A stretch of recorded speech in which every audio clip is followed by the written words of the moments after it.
know about you guys, but I am looking forward to the Final Four tonight in March Madness here in about an hour. Well, Casey, what the hell are you talking about? The Final Four was last night. That performance from Paige Buckner was amazing. I know when you Google the Final Four, the search results provided are for the Final Four of the women's tournament, which, by the way, that is not March Madness. I'm talking about the real March Madness, the real Final Four. Those two games last night, I don't know what the hell that was, but it damn sure wasn't quality basketball. In the game between UConn and UCLA, there were 3 consecutive possessions in the second quarter that consisted of an air ball, a missed layup that literally hit the bottom of the backboard, and a fast break that resulted in another air ball. I know it sounds harsh. I'm sure deacons at Woke United Methodist will continue calling me a misogynist, but the truth is, women's basketball is just a bad product. There aren't enough highly talented players, elite players, to make the overall product compelling. Paige Buckner's amazing talent. The other young lady from UConn, Azzy Fudd or Elmer Fudd, whatever the hell her name is, great player.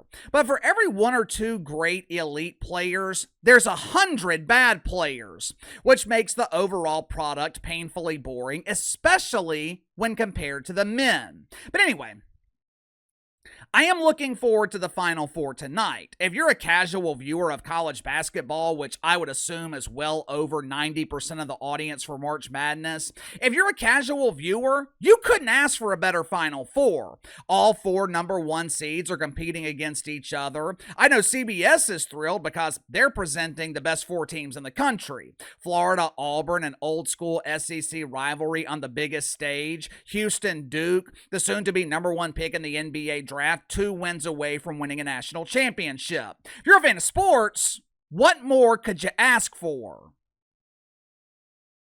Apparently, though, not everyone is thrilled with these Final Four matchups. This week, Jim Nantz appeared on the Dan Patrick Show. Jim Nantz is one of my favorite broadcasters. Whether it's the Masters, the premier NFL matchup on Sunday afternoons on CBS in the fall, whenever you hear the voice of Jim Nantz, you know you're watching something special. For years, Jim Nantz has been the voice of March Madness, but for whatever reason, he ain't calling March Madness this year.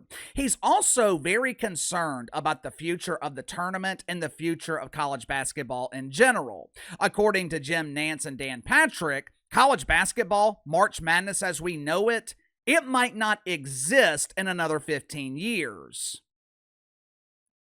Make sure to like and subscribe. You can follow me on Twitter at KC_BTL84. If you happen to stumble upon this video, be sure to check out my main channel, Behind the Line. Link to the main channel's in the description below. Jim Nantz and Dan Patrick, they are concerned about the effect that NIL is having on college basketball. They discuss the fact that NIL has eliminated Cinderella teams. It's also made it incredibly difficult to follow players. Players are flying all over the country, transferring from program to program, and unlike the dump divers in the WNBA, who for financial reasons charter flights on high-speed brooms, college players are flying first class to their preferred destination. It is no coincidence that the Final Four consist of all number 1 seeds. I was listening to Doug Gottlieb this week, who is the head coach at Wisconsin Green Bay, or Wisconsin Bay Green Bay, Wisconsin, whatever the hell they're calling it. Small dump of a program with no money. And because they have no money, they also have no wins. Because of the unregulated transfer portal, because of the influx of money being given to college basketball players, coaches like Doug Gottlieb, they don't have a chance. There is no way for them to compete. According to Jim Nantz and Dan Patrick, this is no bueno. It's a real problem. Part of me agrees with them.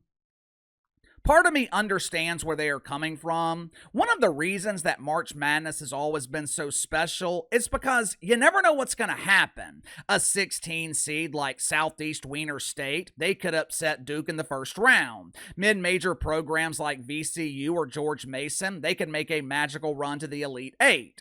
With everything being unregulated, these Cinderella stories, they're now a thing of the past. But Is it really a bad thing? I would much rather watch Auburn, Florida tonight than be stuck watching VCU, Florida. I would much rather see Duke, Houston than VCU and Wiener State. As a casual viewer of college football and college basketball, I want to see the top programs in the country competing against each other. I don't want to see Louisiana Tech in the college football playoff. I don't want to see the University of Bruce Caboose in the Sweet 16. UBC doesn't belong in the Festival of March Madness. They belong in the Butt Bongo Festival. But the problem is, everything comes with a cost. Nothing is free. And what the NCAA is risking right now is the overall value of the tournament. In the past, 64 teams had a chance every March to make a run. Now the NCAA is running the risk of not having 64 quality teams in the tournament, which means the first two rounds are essentially useless. Hell, the first two rounds were essentially useless this year. Outside of a handful of games, the tournament didn't really have much excitement until the Sweet 16. This has always been a problem for the women's tournament. Even before NIL, there were only a handful of quality teams. Paying players has made it even worse because most schools, they don't give a shit about women's basketball for obvious reasons. The overwhelming majority of women's basketball programs lose money. A couple of years ago, when Angel Reese and LSU won the national championship, they still lost millions of dollars. So the top teams in women's basketball, they buy all the best players. It's the same thing with the men. They just have more programs who are willing to spend money. I don't know which is better. The thing about March Madness, it wasn't broken, so there was no need to fix it. But there's no way to go back now. There is no way to suddenly stop paying players. So Jim Nantz, Dan Patrick, they're probably right. 15 years from now, if not sooner, the March Madness that we grew up watching, it will be a thing of the past. It will be a distant memory. Question is that a good thing or a bad thing? You tell me. Sound off in the comments below. I'll see you guys tomorrow.